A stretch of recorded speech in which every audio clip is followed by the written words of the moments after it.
ধনতেরাস ধনতেরাস প্রধানত উত্তর ভারতের একটি উৎসব বললেই চলে, কিন্তু বর্তমান সময়ে তা বাঙালির ঘরে ঘরেও পালিত হচ্ছে।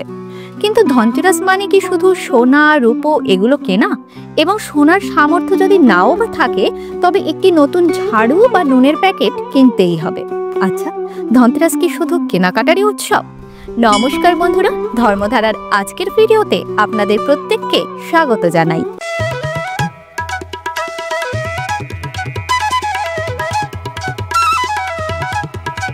আজকের ভিডিওতে আপনাদের জানাবো ধনতেরাসের আসল অর্থ কি, কেন এই উৎসব পালন করা হয়, কি রয়েছে এর পিছনে পৌরাণিক তাৎপর্য। আর আপনাদের মনে যদি প্রশ্ন আসে ধনতেরাসে কি আমরা কেনাকাটা করব না, তবে না, অবশ্যই করতে পারেন।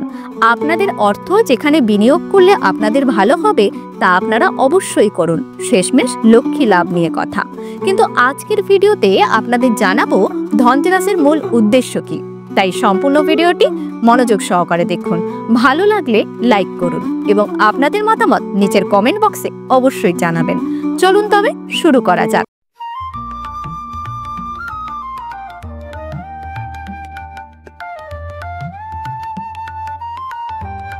ধনতেরাস হলো দীপাবলির প্রথম দিন। কার্তিক মাসের কৃষ্ণপক্ষের ত্রয়োদশী তিথিতে পালিত হয়। এই দিনে আমরা দেবী লক্ষ্মী, ভগবান ধন্বন্তরী এবং যমদেবের পূজা করি।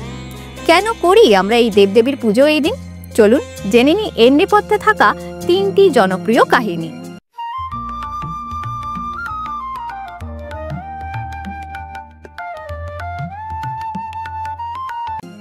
রাজা হিমা এবং তার পুত্রের কাহিনী আমরা প্রথমে জেনে নেব। একবার রাজা হিমার 16 বছরের পুত্রের জন্য জ্যোতিষীরা ভবিষ্যৎবাণী করেছিলেন যে বিবাহের চতুর্থ দিনে সে সাপের কামড়ে মারা যাবে। এতে রাজা অত্যন্ত চিন্তিত হয়ে পড়েন এবং তিনি তার ছেলের জীবন বাঁচানোর জন্য বিভিন্ন উপায় খুঁজতে থাকেন। আরেকজন জ্ঞানী জ্যোতিষী রাজাকে তার ছেলে বিবাহ ভাগ্যবান রাশিফলের কন্যার সাথে করানোর পরামর্শ দিলেন। রাজা তাই করলেন। নববধূ সবই জানতেন। তিনি ছিলেন অত্যন্ত বুদ্ধিমতী। তিনি বিবাহের চতুর্থ দিনে ঘরের সামনে সোনার উপর অলংকার রাখলেন, অসংখ্য প্রদীপ জ্বালালেন আর সুরেলা গান গেয়ে স্বামীকে জাগিয়ে রাখলেন। রাতের শেষের দিকে যমদেব সর্পের রূপে এলেন, কিন্তু প্রদীপের আলোয় এবং সোনার উজ্জ্বলতায় আর তার সাথে নববধূর গানে মুগ্ধ হয়ে তিনি ফিরে গেলেন। এই কারণে আজও ধনতেরাসে প্রদীপ জ্বালানো এবং সোনার রূপো কেনা শুভ বলে মনে করা হয়। এই কারণেই ভারতের অনেক অংশে মানুষ আজও ধনতেরাস উদযাপনকে যমদীপম নামে অভিহিত করেন।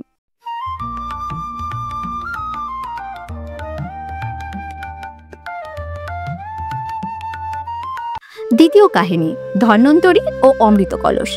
আরেকটি কাহিনী বলে, দেবতা ও অসুরদের সমুদ্র মন্থনের সময় কার্তিক কৃষ্ণপক্ষের ত্রয়োদশী তিথিতে ভগবান ধন্বন্তরী, যিনি কিনা দেবতাদের চিকিৎসক, অমৃত কলস নিয়ে সমুদ্র থেকে আবির্ভূত হন। তার সঙ্গে এলেন দেবী লক্ষ্মী। তাই এই দিনে ভগবান ধন্বন্তরী ও দেবী লক্ষ্মীর পূজা করা হয় সমৃদ্ধি ও সুস্বাস্থ্যের জন্য। ভগবান ধন্বন্তরী একজন হিন্দু আয়ুর্বেদ দেবতা। তার প্রচারেই আয়ুর্বেদ আমাদের দেশে এত প্রসিদ্ধ। মনুষ্য জীবনে তার সবথেকে বড় সম্পদ তার স্বাস্থ্য। তাই এই দিন সুস্বাস্থ্যের অধিকারী হওয়ার অঙ্গীকার নেওয়াও যেতে পারে, আর সেটাই বোধহয় হবে সবথেকে বড় বিনিয়োগ।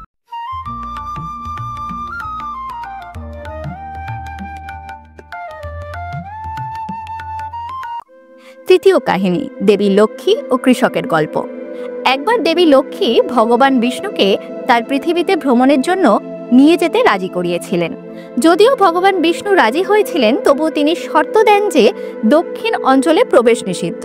তবে পৃথিবীতে পৌঁছে দেবী লক্ষ্মী দক্ষিণ অঞ্চলে জন্মানো আখ এবং সরিষা ফুলের ক্ষেতের সৌন্দর্যে ও সুগন্ধে মোহিত হন।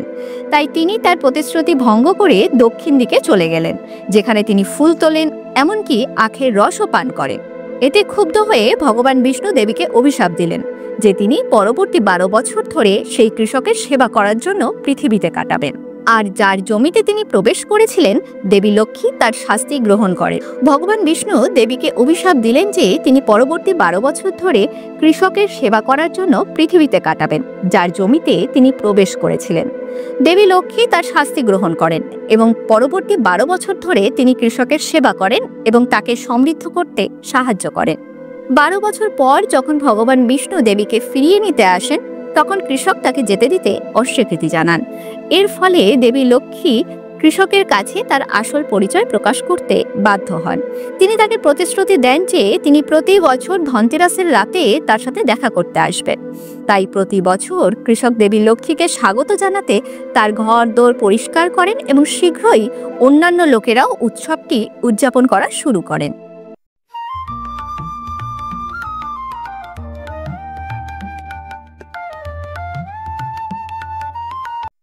এবার চলুন জেনে নিই কেন 13টি প্রদীপ জ্বালানো হয় এই দিন। ধনতেরাসে 13টি প্রদীপ জ্বালানোর বিশেষ তাৎপর্য রয়েছে। প্রতিটি প্রদীপের নিজস্ব অর্থও আছে। যেমন প্রথম প্রদীপ অপমৃত্যু থেকে রক্ষা করে, দ্বিতীয়টি ঘি দিয়ে পূজার ঘরে জ্বালানো হয়, তৃতীয়টি মা লক্ষ্মীর সামনে সম্পদের জন্য অর্পণ করা হয়, চতুর্থটি তুলসী গাছের কাছে শান্তির জন্য, পঞ্চমটি প্রধান দরজায় সুখ আনন্দের জন্য, ষষ্ঠ প্রদীপটি সরিষার তেল দিয়ে জ্বালিয়ে একটি বট গাছের নিচে রাখার কথা বলা হয়েছে। এটি যে কোনো আর্থিক সংকট এবং স্বাস্থ্যগত সমস্যা থেকে মুক্তির প্রতীক। সপ্তম প্রদীপটি আপনার আশেপাশের কোনো মন্দিরে জ্বালাতে হবে। অষ্টমটি আবর্জনার কাছে জ্বালাতে হবে। নবম প্রদীপটি সাধারণত ঘরের চারপাশে ইতিবাচক শক্তির প্রভাব বজায় রাখার জন্য স্নানাগারের বাইরে রাখা হয়। দশম প্রদীপটি সুরক্ষার জন্য ছাদে জ্বালানো হয়। একাদশ প্রদীপটি সুখ আগমনের জন্য জানলার কাছে রাখা হয়। দ্বাদশটি ছাদে বা বারান্দায় রাখা হয় উৎসবের আমেজ উদযাপন করার জন্য। ত্রয়োদশ প্রদীপটি প্রবেশপথের সামনে দেওয়া হয়।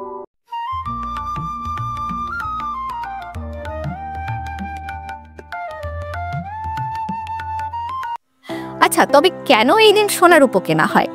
হিন্দু বিশ্বাসে ধনতেরাসে সোনা রূপো বা বাসনপত্র কেনা শুভ। এই দিনে কেনা সোনা কুবের দেবের কৃপায় 13 গুণ সমৃদ্ধি ফিরিয়ে আনে বলে মনে করা হয়। এটি অশুভ শক্তি থেকে রক্ষা করে এবং পরিবারে সৌভাগ্য নিয়ে আসে। ধনতেরাস কেবল সোনা রূপো কেনার দিন নয়, এটি হলো আলোকের উৎসব, আশা ও সমৃদ্ধির গল্প। রাজা হিমার ছেলের রক্ষা, দেবী লক্ষ্মী ও ধন্বন্তরীর আশীর্বাদ সবই আমাদের মনে করিয়ে দেয় যে আসল ধন হলো সদ্বুদ্ধি, সততা, সুস্বাস্থ্য এবং ভালো মানসিকতা। আজকে দিনটি উদযাপন করুন আলোর সাথে, প্রদীপের সাথে, নিজের ঘর দরজায় ইতিবাচক শক্তি ছড়িয়ে দিয়ে। যদি সোনারূপো কেনার সামর্থ্য থাকে কিনুন, যদি না থাকে একটি নতুন ঝাড়ু, নুন বা ঘরদোর পরিষ্কার করাই যথেষ্ট।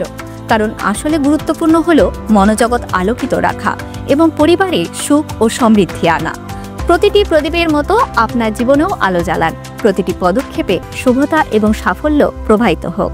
স্মরণ রাখুন, ধনতেরাসের আসল অর্থ হলো অভ্যন্তরীণ ধন, শান্তি এবং আনন্দের প্রদীপ জ্বালানো। আজকের ভিডিও এই পর্যন্তই।